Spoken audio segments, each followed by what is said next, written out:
please have a vote? Do we do that 1 minute? Do you do? A voice vote on Okay, all in favor? Aye. Any opposed? None opposed? Motion passes. And sorry, I don't have the agenda in front of me, but if I remember correctly, the only thing on the agenda is a work session. Oh, there you go. We have a work session to continue discussion of potential code updates. The original discussions were part of the October 6th, 2022 Planning Commission meeting. All right, thanks. I can, Do we need to ask if there's any public comments on items not on the agenda? Oh, yeah, sorry. Okay, Yes, good there's Thank one, you. I see one person in attendance. I'm not sure if they have a comment. I see, oh yeah, okay. This is a meeting of the Frisco Planning Commission. Any public comments that anyone in the audience may wish to make on a subject not on this evening's agenda may be made now. Citizens making comments should state their name and address for the record, be topic specific and limit comments to no longer than 3 minutes. No action is taken on public comments. Planning Commission will take all comments under advisement. And if a response is appropriate to the individual making the comment, will receive a formal response at a later date. Does anyone wish to make any comments on items not on this evening's agenda? I see no one here in attendance as a member of the public. Julie, you're the only one online if you'd like to make a comment. You can unmute yourself now. Does she have the ability? Okay. I think there are no public comments.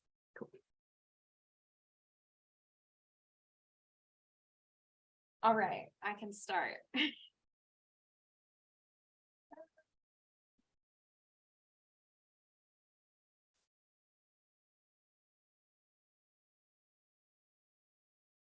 Okay, so tonight we are just reviewing some of the proposed UDC updates.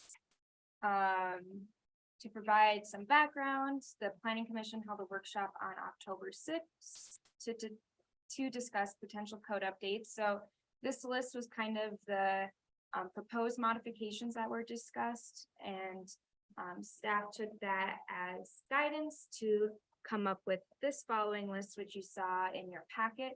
These are all the proposed changes as of right now, and all of the sections that they relate to.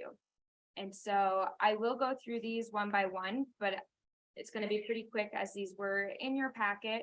And then at the end, if there's any conversation and questions, we can go through that and talk about next steps. So starting right away with summary of procedures.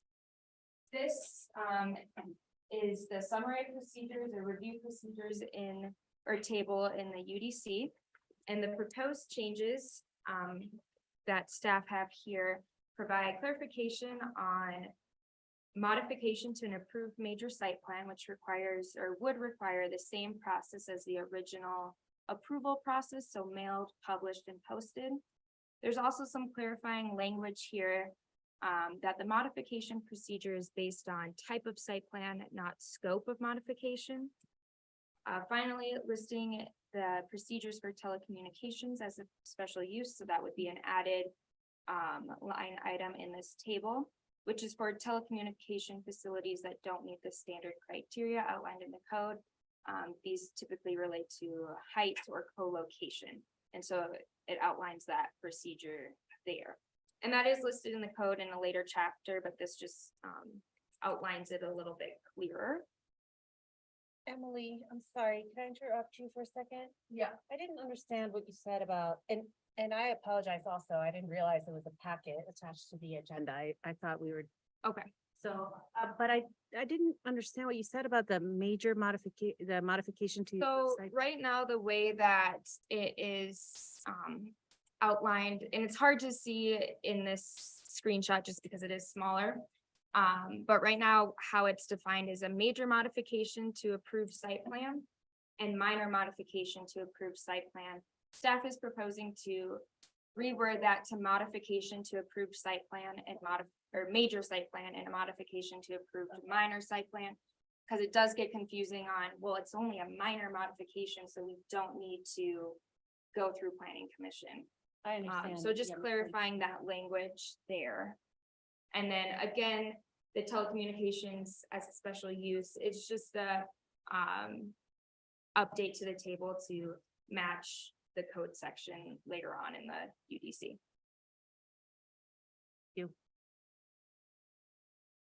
And I can pull up, after the presentation, I can pull up the PDF too and go through that as well.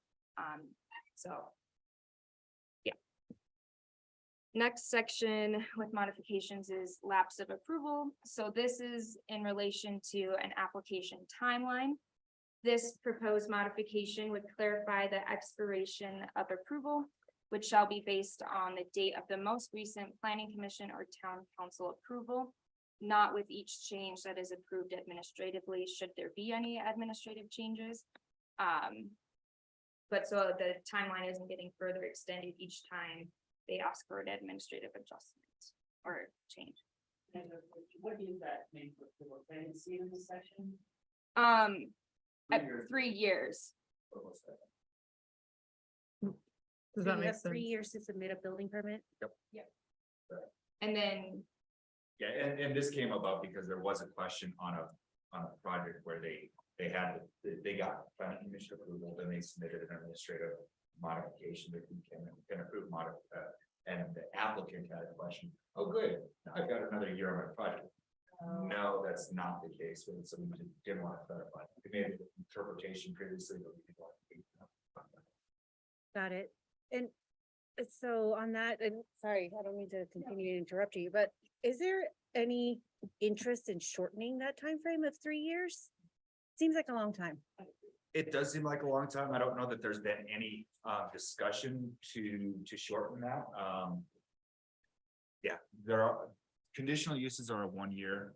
The and site plans are like 3 years. And that's the way it's been at least for several years as far as I know. I don't know that there's been any concerns or issues raised by that. It Well, comes up. there's a hotel project down the road that. There's that one, although they have submitted a building permit, so that's not an issue. But the conditional use one came up with the library loss project, and that one is now expired. So there, it has come up on a couple of occasions. They hit the 1 year now. They hit the 1 year conditional use. Jobs that are started, that if this changes. I don't know, I'm just curious about the grandfathering situation, like for instance, well, that's another one. And then the housing project, off school, schoolhouse road, So which Anything seems that to be we- headed in that direction. yeah, anything that has been approved is under the terms of the code there. So if there was a change to that 3 years to shorten it to 1 year or whatever else. And again, we're not proposing if that did occur, the prior parties still on it. That was what was in fact.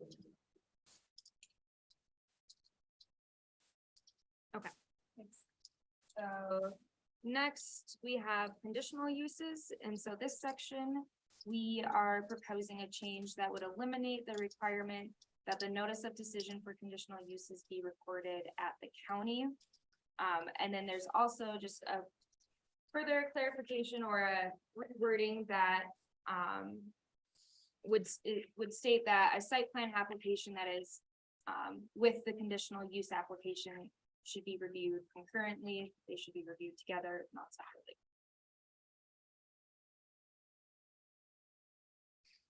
This is the site plan review threshold table. So this has a few more modifications than some of the other sections that we're seeing. And the existing table, as it is right now, delineates decks, patios, and sheds based on whether they are single family or multifamily lots. And staff found that during the review process or doing the review process, it's the same regardless of what type of lot it is, whether it's a duplex, townhouse, single family, and therefore is proposing that all new decks, patios, and sheds require a minor site plan application, and then any exterior modification, including repair, replacement of decks, patios, roofing, doors, all of that would be grouped in as an administrative site plan application. So this just helps staff as they process or as we process applications on how to process it and those procedures. Would an expansion of an existing deck be considered a new deck? At- Or what? Yeah, so it'd be a replacement or alteration or. Qualify under the administrative, it would have to be in behind. Yeah. The same exact. Got it. What's the difference between minor site plan and major site plan? Do they both go to planning commission? No, they don't. Okay. They're both staff reviews. There's different fees associated with them, You're thinking of admin and minor. She's asking about major, minor and major. minor and major. Oh, major goes to planning commission, minor is staff. The difference maybe is a lot of minors do get agency reviews, Right. where a lot of that. And then further on in this section, section D, which is not on this screen, it goes through the major site plan review process from start to finish. And so that includes submittal requirements, and staff is proposing to add a submittal requirement that would require applicants to submit a survey dated within 6 months of the application submittal date. And so we can guarantee that we have the most up-to-date, accurate information that we can get while we process these applications. And right now, there's language in our site plan checklist or application materials, but it's not within the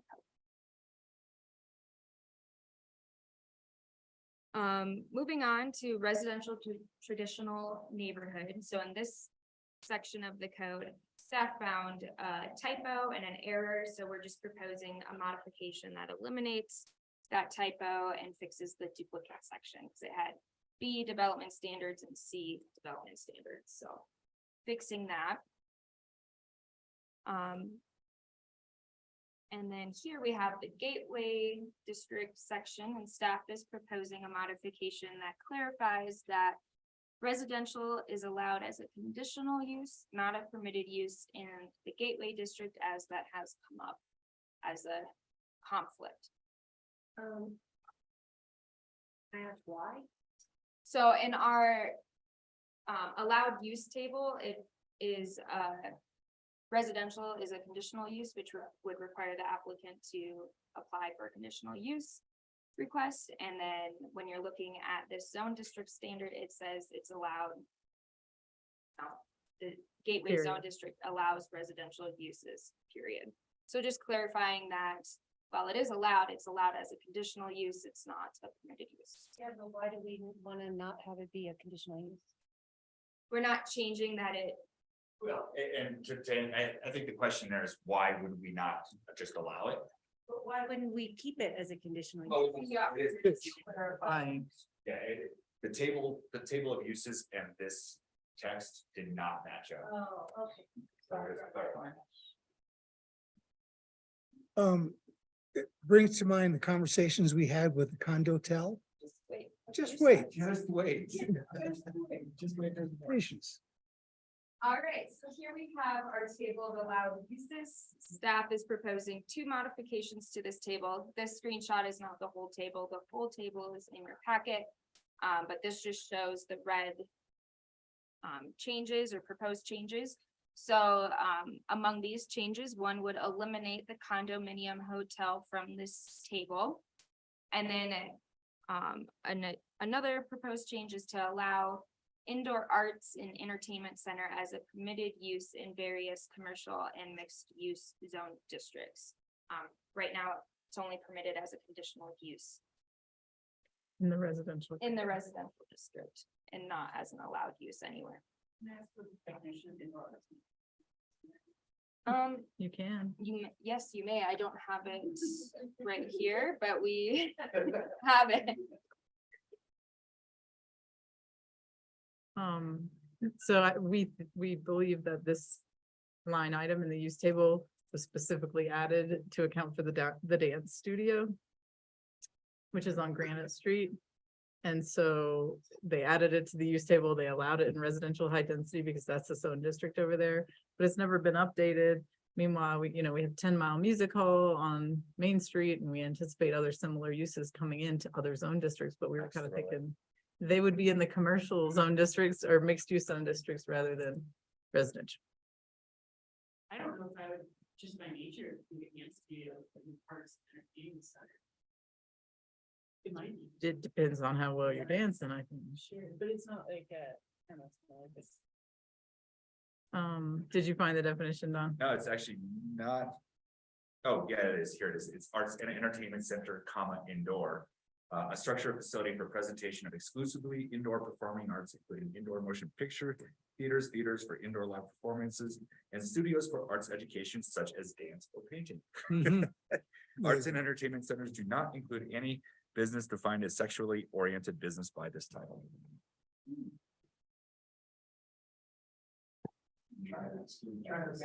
Ban one category of things. Yes. So I grouped these two together, these next modification or proposed changes in the snow storage section and the snow shedding section of the code.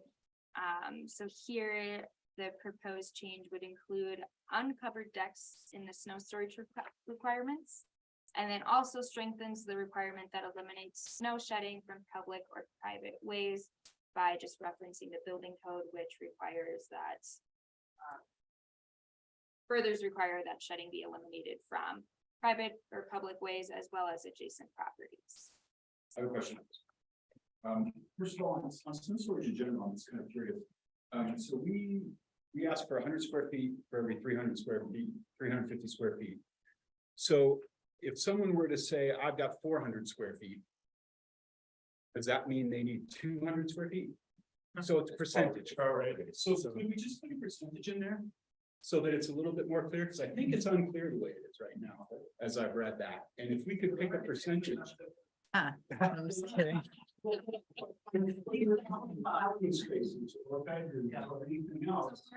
Some bedrooms, we round up, but we round up after we do the math, and we do have like, we specify in the town code when we round and when we don't.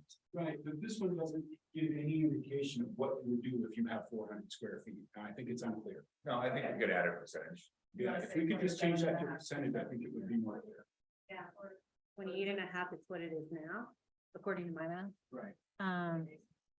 Yes, just make it 25. 25 is kind of what you see in some of the other Yeah. jurisdictions around here. It's a little less than we're requiring right now, so I don't know if you want to change that or if you want to put in 28.5%, but I do think it would be more clear if we would just pick a percentage. Sure thing. What do you guys do in Silverthorne? 25. I think Breck is 20, Yeah, it's 25. it's where 25? Okay, Just do or sum it all down. it's 25. okay, we can change it. And then I also wanted to say, when we talk about needing snow storage for uncovered decks, should we also specify that they're unheated? Uncovered decks, because if you heat that deck, then you probably wouldn't necessarily need to provide snow storage for it. Does that get a little bit muddy because lots of people don't turn that on? It's not on a timer, it's not on a We well. offer the same thing for driveways. We offer a 50% reduction or 70% reduction if it comes from solar. So to me, it seems like if we wanted, maybe there should be some language in there at least for. I think you're right. At the same flip side of that, that goes against some of our sustainability measures that will maybe be considered at some point. Outdoor energy use of and heating of decks. Yeah. I sort of see this section going away right now because I'm not sure about the practicality either of solar heating. You know, we're having a hard time getting solar to compensate for the energy uses inside the house, much less outside the I house. did have a question about that too. We give an extra reduction if the energy is coming from solar, but that doesn't reduce the amount of snow that we're trying to store just because it comes from this energy source versus that energy source. So to me, I mean, that's a nice incentive for solar, but it doesn't really help the problem we're trying to solve by saying we need to create snow storage for your decks. Just because it's coming from solar, does that mean we don't need snow storage anymore? That seemed like it was maybe, you know, if we're trying to create areas, maybe, I don't know if that's an appropriate extra reduction just because it's coming from solar. And the last comment, when we talk about snow storage for driveways, it obviously has to be adjacent to the driveway it serves. what kind of guidelines would we give people for, you know, I'm just talking about how much snow storage is on the site? When we're talking about snow storage for decks, because it could be the other side of the site. It doesn't, how do you necessarily regulate where, if it's actually gonna be usable snow storage for that deck? You know, we've talked a lot about people just dumping snow off their decks, and that's what we're trying to sort of handle. But if the snow storage for my deck is 50 feet over there, I'm not gonna like shove it off and then go move it. Like. Yeah. It just seems like, you know, we keep talking about we should have snow storage for decks, but in practicality, how do you actually make that work? I'm curious, because these decks are in the middle of buildings oftentimes. They're far from where the snow storage on site would be, so is that really solving? It's a good comment, and I think what we could do is maybe add a sentence in there that snow storage for decks must be adjacent to the deck or something like that. And What so if that they're way in the it's middle, visible. middle of the building? To throw it on the roof next to it. Well, so. Can't- Can't, Throw mine into my yard. It's, because you have to be able to reach that, you know, I'm thinking some of the stuff over at Nickel. Or whatever that, what is that, the, over on Second? Maybe. Maybe, those decks are in the middle of the building. Like, there's no place to shovel that snow to. You know, but that's what we're trying to solve with this, right, is saying that you have to be able to clear it. Where would that snow go? I just feel like, you know, this is a quick add to the code, but like, have we thought that through? Like, how are we actually gonna enforce that? Is it really gonna do us any good? Well, I think it's, Because it's two things. I think what we were really trying to fix was that you felt like the feeling we got from you guys is that there wasn't enough snow storage to begin with. there's roots all around. We just reduced it by 3.5%. Right. But so I think if the real problem is there's not enough snow storage on site, then we need to require a higher percentage of snow storage on site. But if you have decks and you don't, then, you know. Regardless of whether it's a deck or a driveway or a sidewalk or whatever it is, you know, it's gonna be cleared. You need to have snow storage to, a space to accommodate it. If it's a- Part of the problem came from where we're looking at some of these higher density townhouses and whatever else on Galena that we're seeing in the central core, where they all have the rooftop deck and they're all very maximizing the setbacks. And the snow from the deck is gonna go somewhere. Right, and the planning commission expressed concern that it was being thrown over the fence, to the neighbor's yard, or dropped on sidewalks down below, or whatever that may be, and it's a valid concern. I'm just thinking about, you know, practically, are we really solving the problem we're trying to solve?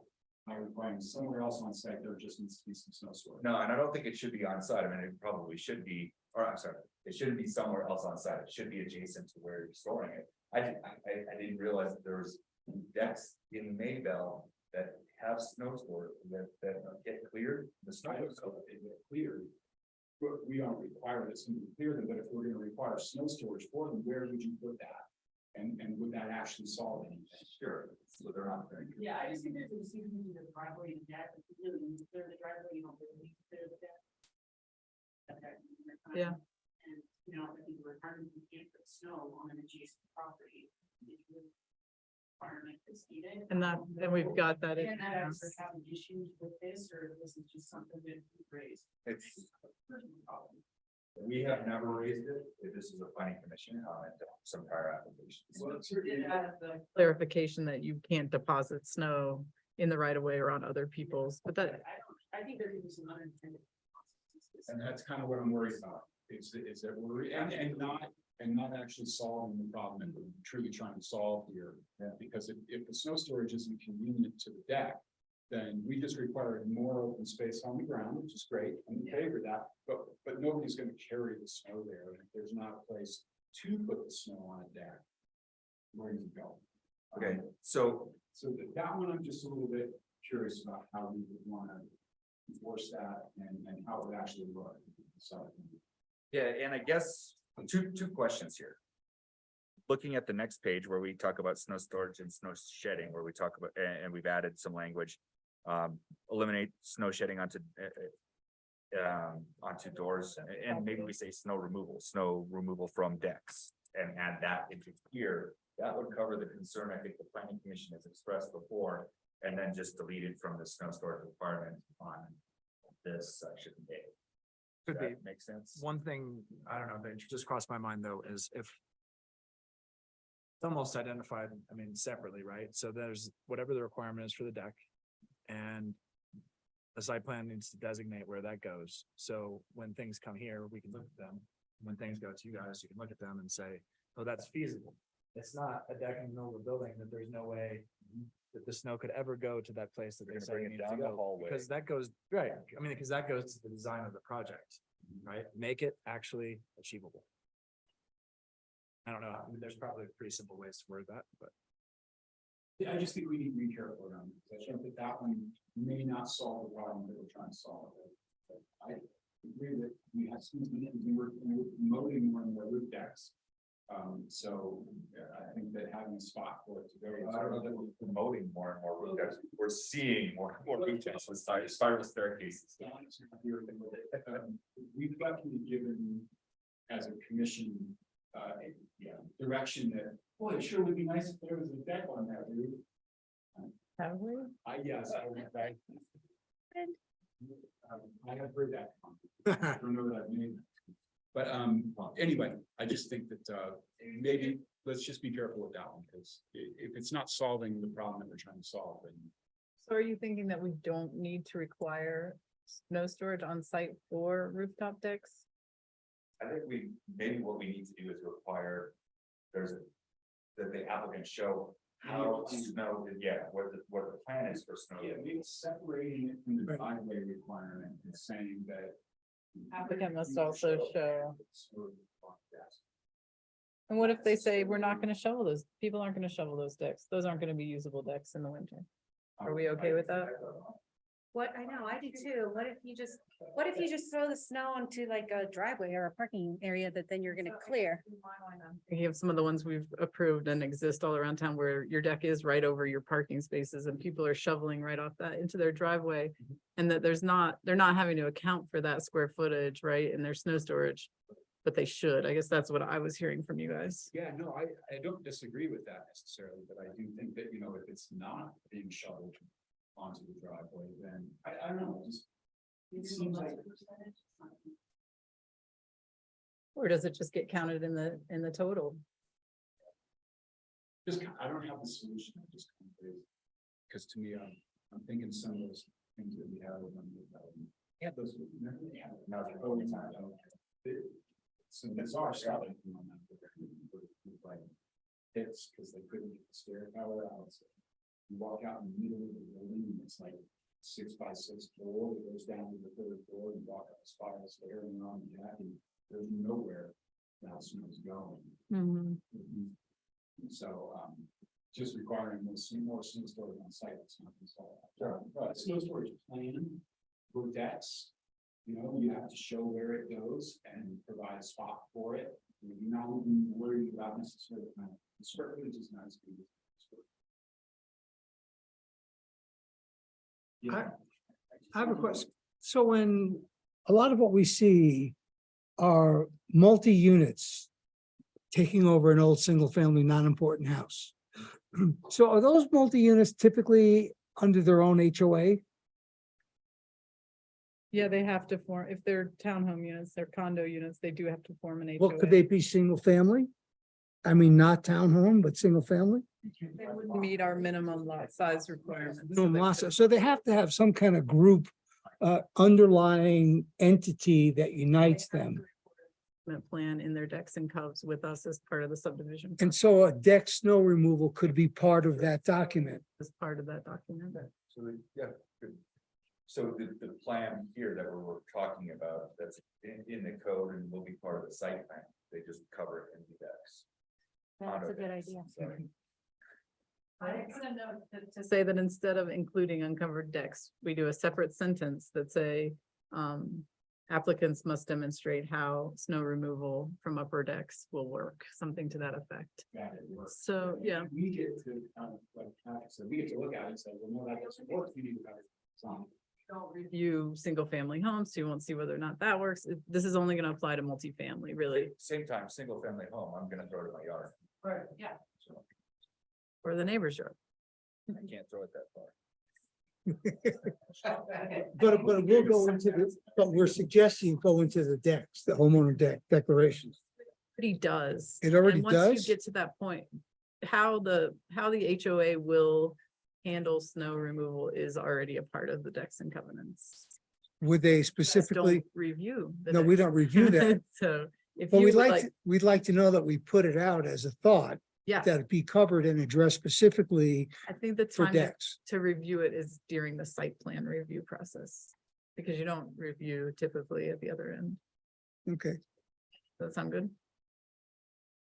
everything sounds good, See how it works. See right? what Kelsey says when she gets back.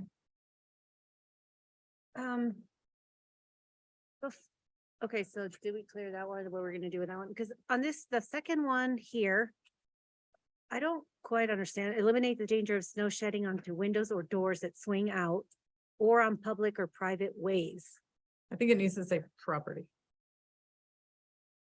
What do you guys think? So. Where property, the Addition of the building code requirement, building code states. The same public or private ways, so walkways or whatever, but then it also addresses adjacent properties. So by referencing the building code, that's what we would be. We're covering that. We're covering adjacent properties as well. I think what doesn't make sense to me is the word ways. Is it, It's the language that they use. in the regulation. We could add adjacent properties though as well to clarify. okay, Private Yeah, I driveway guess next it's- door to you or something like that. Can't dump it on alleys, you can't dump it on sidewalks, whatever else. Are ways of mitigating that, those roof fences? You know, they got the different ones, they got the spikes and the fences, are those ways of mitigating? Yeah. Okay, I mean, that's how you keep it from sliding off you. and would satisfy the snow shed requirement. It has been used for building code on. that's why it's really-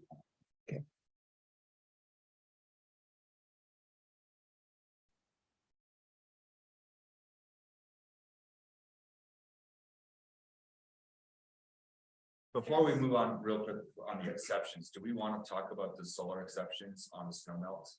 Yeah. You guys think it's time to get rid of those? What is Obviously, it? Incentivized in solar, but I don't know if. it's never, I have, in my 5 years here, I've never had anybody use it. And I will say there's talk of actually charging people for outdoor energy usage. So I don't see this as the way forward. And so maybe its time has come and gone and we need to delete it. I I'm okay with that. have a question to go to the architects. I mean, when you see these really complicated roofs on big single-family homes, I'm talking 10,000, 12,000 foot homes. And right from the get-go, they're putting heat tape out there. Can a house be designed so you're not creating ice dams, or is this too big a challenge? Not too big of a challenge. It depends. I mean, for starters, if you use metal roofs, that takes care of 75% of the problem, but then it's about pitches and valleys falling and valleys, and everything else. We have a lot of codes up here that It's right, internal heat leakage. but we have a lot of codes up here that require you to break the architecture up, so having a big barn roof that might shed the snow really beautifully wouldn't necessarily meet the guidelines, so it does become tricky because we require that these bridge lines be broken up. Right. So if you've got a north facing roof, but it exceeds 27 feet, you have to add a gable. I mean, creating these valleys, and there's really no way. I think you can mitigate it, but it is an issue up here, you know, and our codes drive a lot of that because we require that.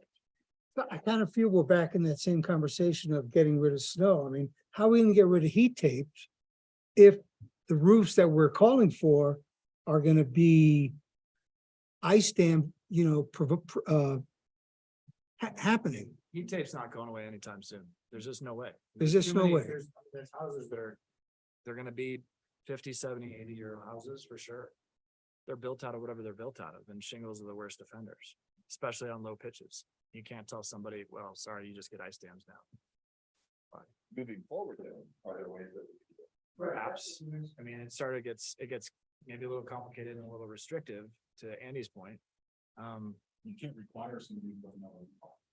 But no, right. I mean, there's another version of that where perhaps we could require that there's sensors on the tape, so they're minimally activated. I mean, that's about. the Most best that- homeowners are gonna want that. You're- well, you're Especially right, if but they go to the outdoor energy use, right. Usually happening. They're only about a month away now. You don't have to worry about. You know, Susan, I think it's interesting when, Breckenridge analyzes you through their point system for having outdoor heating space. The more outdoor heating space, the more positive benefits you got. Demonstrate products like that. We don't have anything like that. No, In fact, we sort of encourage heating those spaces to keep sidewalks clear and things like that. I think that's a bigger discussion. It sounds like it's coming.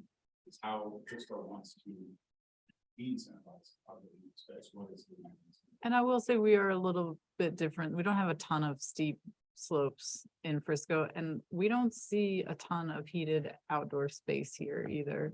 I think they see more in Breckenridge. I think they have steeper driveways and steeper sidewalks in town and things like that that necessitate, I guess, some kind of heat for safety. So, yeah, I agree. Like I said, I don't think that provision is even, That cost can probably go away, Yeah. but it is, I think the rest of this discussion will be top. Yeah, for sure. Figure out how we. yeah.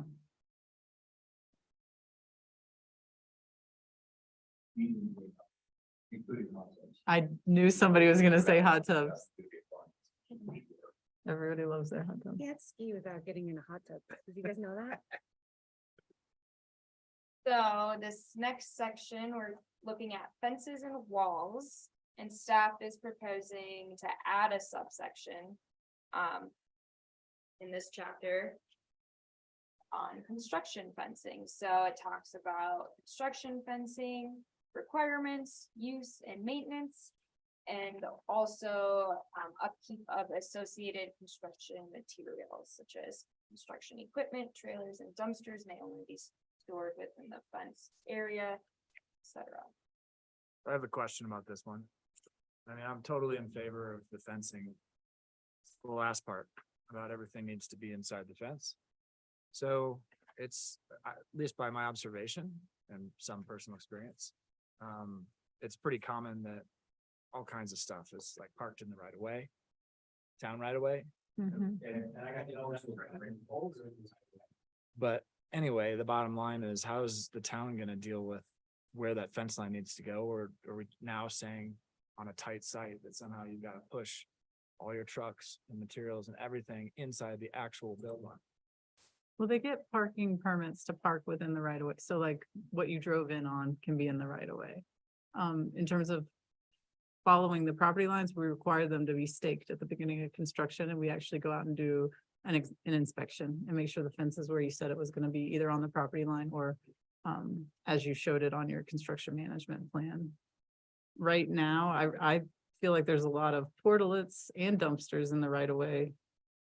And quite frankly, they shouldn't be there. No, and that's something that we've tightened up over the course of the past few months because of. Some issues on project where work went outside of what was shown on the original plans. Or whatever else, and now we've added into our building permit process that construction fence required. And tree protection requirements, so planning will go do an inspection of that before the building permit is released. Start doing some of that site. And it was fairly weak, probably even just a couple of years ago. But we felt like it's important that we need to start enforcing it. People were going onto adjacent properties. They were putting their fence kind of willy-nilly wherever looked right. And that as we build out, I don't think that's cutting it anymore. I think we need to do better. It doesn't it say here where you put the fence though? You will have to we still require in a separate section, a construction management plan to show So it's where, per the construction management plan. per the construction management plan. And so sites like the reserve, for example, where you can't go out in a certain area, you're restricted. And you can't use the whole site, the fencing would.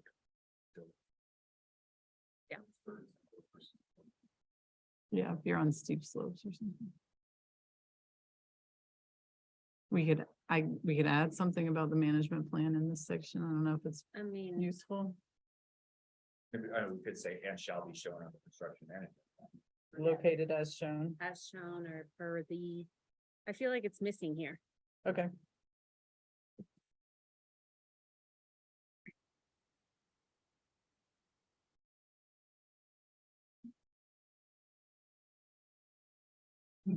What is a wall?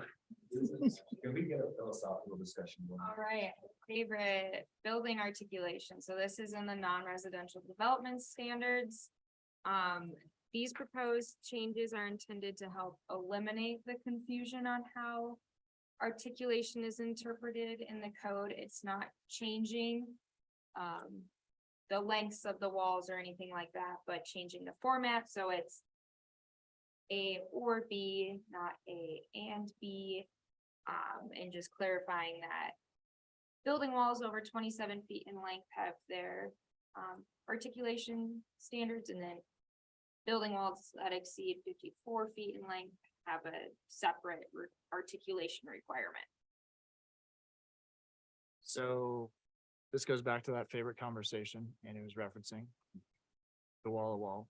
Is a wall a wall? I So we think- define geometric planes in the UDC, and it's pretty clear what a geometric plane is. We can further define it, but What is it? Hold on.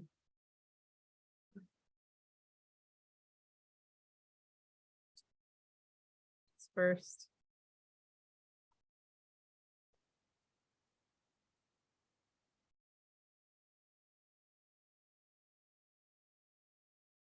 Geometric plane, or is it plane geometric, or is it wall? So the ambiguity that I see right here is that sentence that's above A.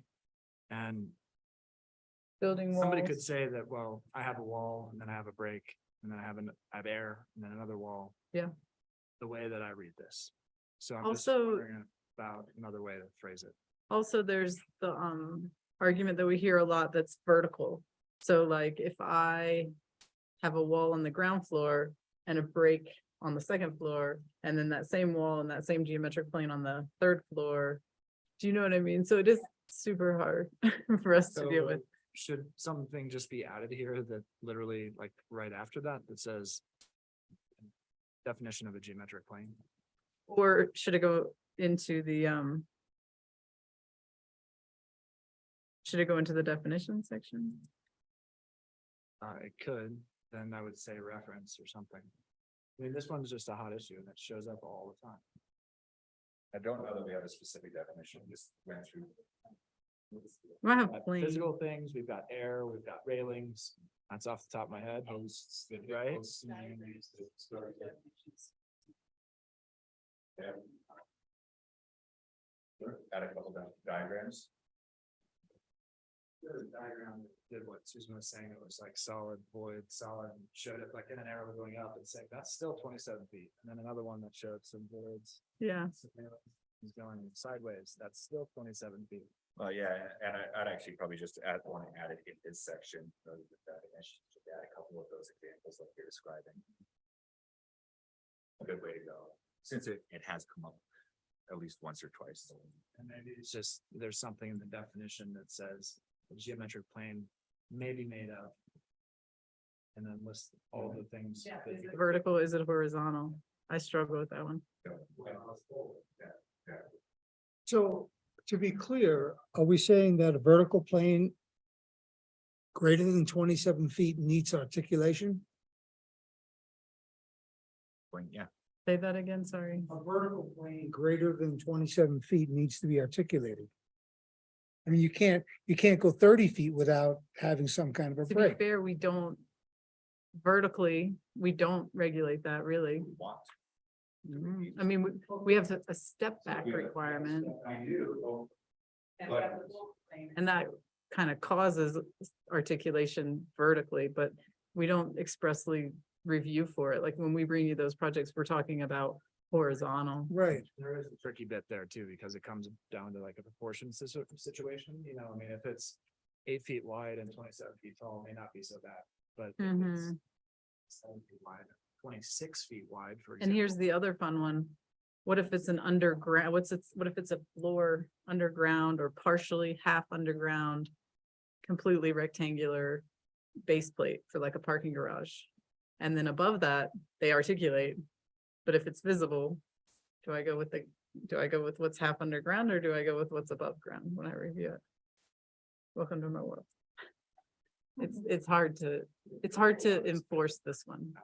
Nuanced, right? Maybe the vertical is not necessary, maybe we do clarify those horizontal. Geometrically. This is length, right?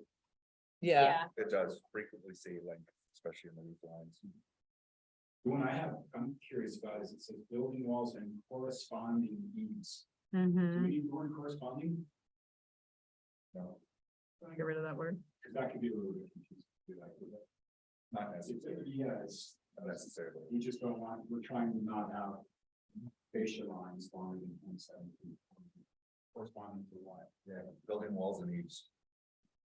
You want the definition for articulation?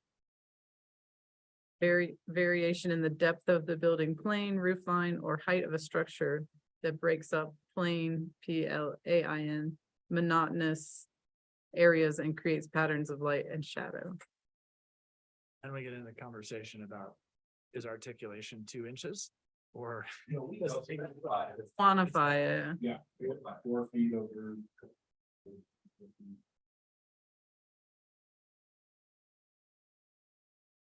Okay, we'll work on this one. It's a challenge. Yes, it is. And And since it's, we're not architects either, and we're and kind everybody, of. you know, we see these in everybody's code, and everybody kind of handles it differently, and you know, it is hard to codify good architecture, and that's what we're trying to do. We know. Right, we know it when we see it, but you know, any rule you write, somebody's gonna figure out how to make something ugly that fits the rule. So, you know, we can try, we can do our best, but it's not gonna fix, we're not gonna fix anything, because somebody's gonna figure out how to still make something ugly. Yeah, no, I think picture is worth 1,000 words. It could definitely go a way to describing some of this, so. Catch some stuff. Okay. So lastly, we have these 2 edits in the general definitions section. The 2 definitions are lot coverage and structure. Under lot coverage, removing the phrase impervious areas. Staff is proposing this because we get a lot of questions on what is considered impervious surface. And so we think that this would help define lot coverage a little better. Impervious. Worse, because now people are gonna argue over what's paved. You're telling me that a flagstone patio is paved? We We count, yeah, we count Flagstone pad, we Yes, have been. That's not paved. It's impervious. I see what you're saying. It's impervious. Are you saying adding the word patio? I would think the word impervious is what we're looking for. So then we get into these, Because, and that. What was that? It is. so for example, gravel driveways are pervious, right? But we count them because we count it as a compacted surface. So for where does the parking. gravel driveway fit in here? It's a not park, paved. parking Parking. area, parking area. Okay, but I don't, I would, if, you know, if my client told me to, I would argue that a flagstone patio doesn't We fit into get any of A these. lot of arguments from people that have it. What do you guys think about the way that the reserve calculates it? They say there's this much hard coverage. So And that they wrote there's that in, I think percentage. yeah, and you For guys- everybody else though. you there's guys a perc- amended your PUD specifically for that reason, to be able to go above and beyond regular town code lot coverage and allow some extra, well, to go above and beyond your own PUD's lot coverage to allow some extra areas for patios and parking and things like that. I would not be a fan of adding it to the rest of code. It's really hard to calculate and enforce. I think for this one, if you want to leave the word impervious, I think that would be fine. But I think then we would need to add the word flagstone patios or just patios. we exempt walkways already. So if you have a gravel walkway or a flagstone walkway or a concrete walkway, it's exempt. It would just be the patios that we count as lot coverage. We don't have to count patios as lot coverage. But I'm not suggesting we stop counting those. We I just count don't know decks that as lot this coverage. Change makes that more clear, because if I had a patio, it doesn't fall into any of these categories. Loves that patio. I mean, I think just thinking about it logically, is a flagstone patio, is that covering the lot? Yes, it is lot coverage in every sense of the word on how we interpret and use lot coverage. I'm not trying to argue that, I'm just arguing the language. So we should add that. But if that's something you want to continue to count as lot coverage, we should add Or, patio. or leave it the way it is and put in a definition of impervious. And include whatever you want. I'd rather just add the word patio. I get into a lot of conversations about the word And then. like, impervious. The size we of talk the about- gravel. we talk and about the really compacted theoretical gravel, things. and That's why If we- better if you had a definition. 'cause then But you wouldn't in have to theory, what isn't pervious? Like, if you go down far enough, right, on the molecular level, everything's pervious. And so I've literally sat on the phone with people and had these conversations. Yeah, that is not solid and has Yeah. boards, that's not impervious. I know, and the ground So that- below it is pretty That's- pervious. So, no, So what is it? so it is lot So it's coverage. not a runoff issue, we're not talking about, What these were originally started for is that, that's not what we're worried about anymore. We're- We're worried about amount of sites. I thought we were worried about like discharge or like Permanent. Runoff. Yeah. runoff and then areas for water recharge. You know what I mean? Areas. So that's, we're talking about, because a drip through deck, that water is gonna soak into the dirt below it. So But should that's that, not code. And well, but it is. it's not affecting runoff. So if our goal is to handle runoff, that's one thing, if our goal is to handle lots, so that's different. And I wasn't here when this originally got. I think it is actually, it may have started with runoff and drainage calculations, things like that. Hence, Yeah, I think the reality of how it's evolved over the years is trying to make sure that there was some open space and we were not developing every square inch of it. I think that's really the purpose of it.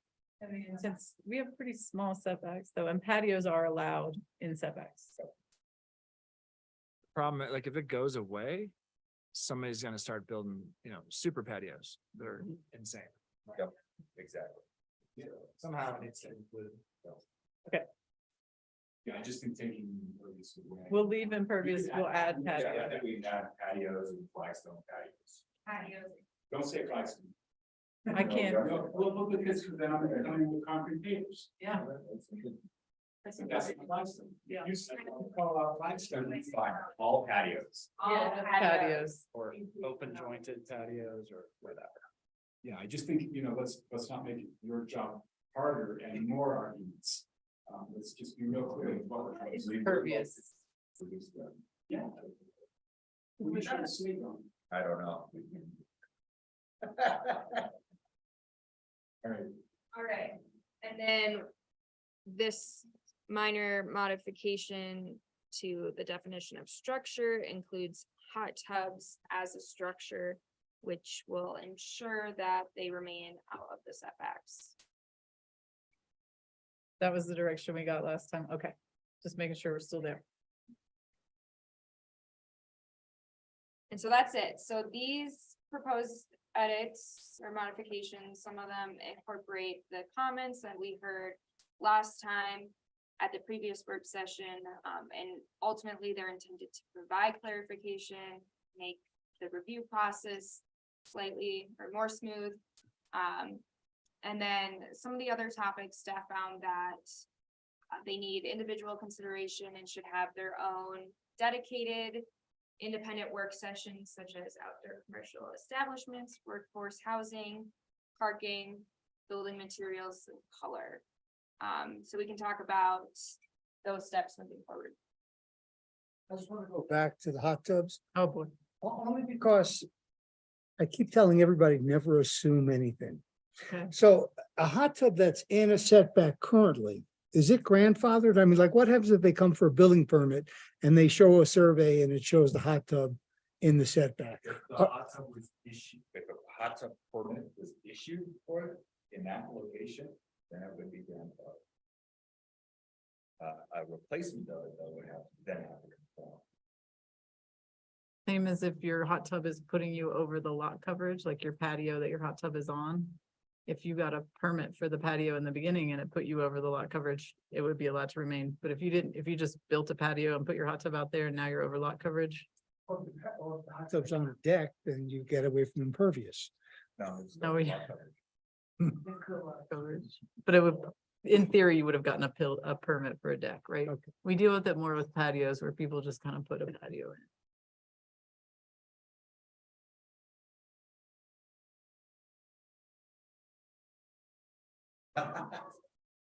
I could see that. Pay the entire lot. Yeah, It's not lot coverage. Impervious services. Cool. All right. I can give a brief update on at least one of those topics, which is the workforce overlay. We have a couple potential project proposals, so we are as staff actively working on some code, some draft code for that, so that we can, so we may be seeing that January or February. Is that more than just an overlay district, or is it- Walked into, right?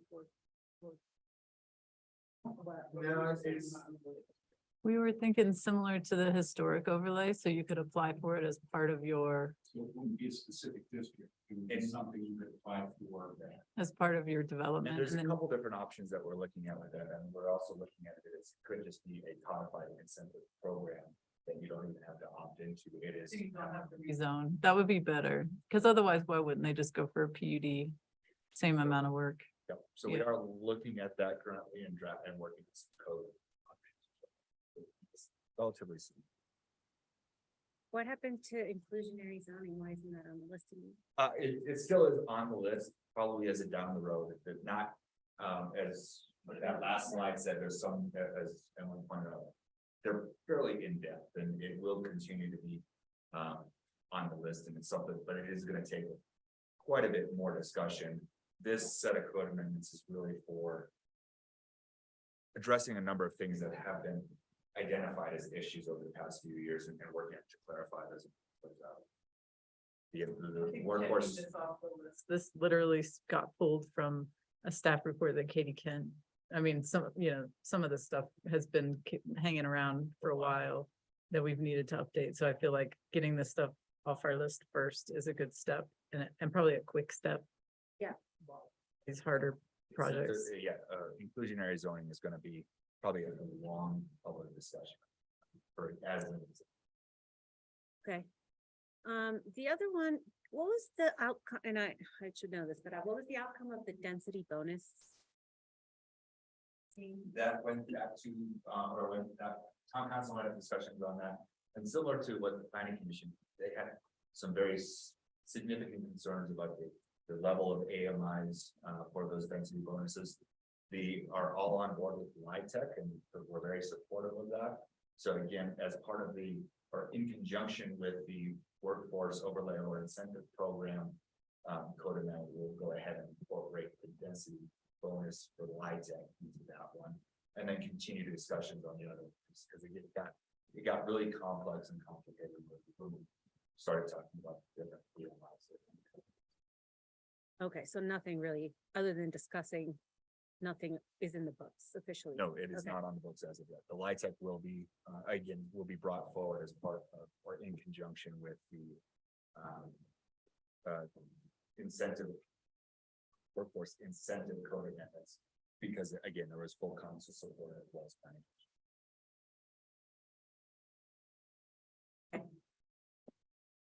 Let's get the most chart out. I know that's for the future, but the So- sooner we can get that out. And we can chat about that if you want. I think- We just maybe need to get a better understanding of what it is about the white that's offensive and what range of whites are undesirable, so that we can craft a code that would give you the effect that you're looking for, because you can use the Munsell color chart to, do you know what I mean? To do a lot of things, but that's not one of them. There's other tools we did some research, like different jurisdictions do it differently. Some people use the Munsell color chart. Some people have limited use of white. I think I read that in Silverthorns. It was, if you're gonna use white or black, you gotta get approval from from, yeah. Yeah. Yeah, you could quantify how much of that color you can use. There's something else that I found that other jurisdictions are using called light reflective value, that you know, black is 0, white is somewhere over here at around 100, and you say, I'll let you go up to 60.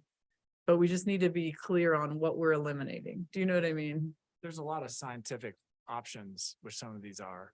But the thing is, think about, the people that are trying to try and figure out a project, even if they're just a homeowner Yeah. or a contractor. They're gonna be like, what's? So I hear you. So I think this really, to me, it almost comes down to, we need to pick a system. We need a color value chart.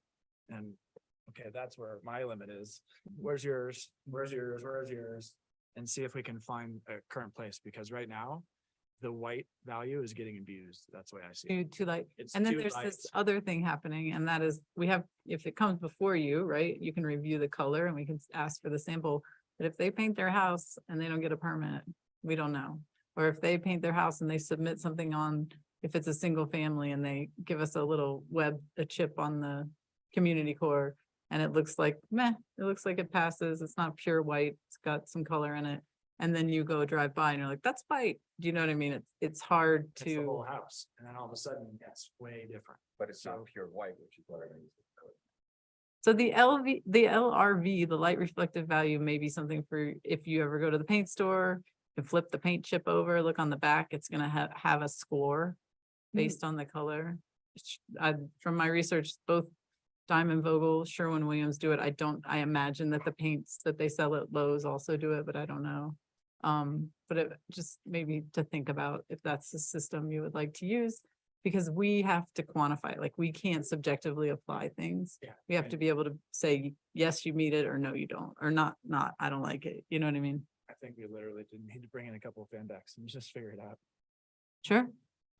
Is it 20%? Is it what? 20% gray? I think right now what we're limiting are things that look Yeah. not. Yeah. We're eliminating the brights. Yeah, we have it upstairs. Lena has one. Again, Not really. It would be like fluorescence and really bright colors. So Munsell is 3 things, right? It's chroma, hue, color. We're just limiting- And we're just doing chroma, and most jurisdictions that use Munsell, that's what they do. And it's because they don't want a hot pink house. Do you know what I mean? So you could say color, no, you know what I mean? It's just everything's shades of gray. So you have to just pick a scale, pick a measurement that you want to use and try to use it. And if you're not happy with Munsell, you can eliminate it and use something else, or you can, maybe you can find another, or you can just say, tones of white and dark black must be limited to a certain percentage of the building or as an accent material. It's, you're also kind of getting into that, how prescriptive do you want to be with the town code? So what is it you're trying to regulate and why?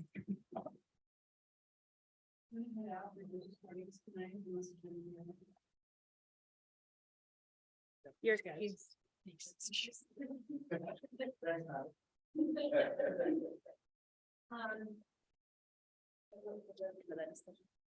Yeah. I have a question.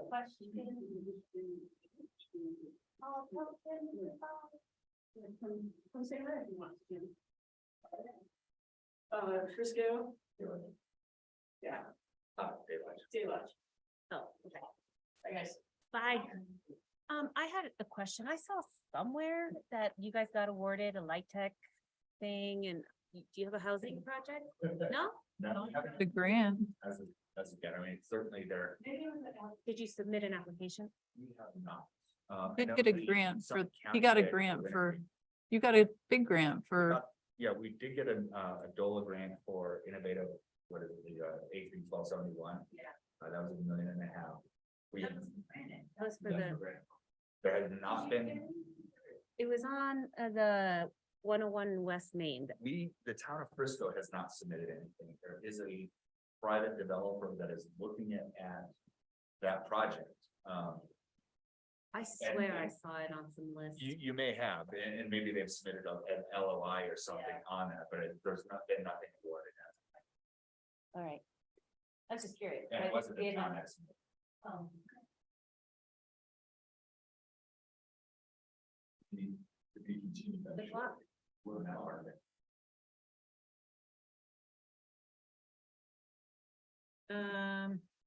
Anything else? Do I hear a motion to adjourn? Motion to adjourn. Or Second. adjourn?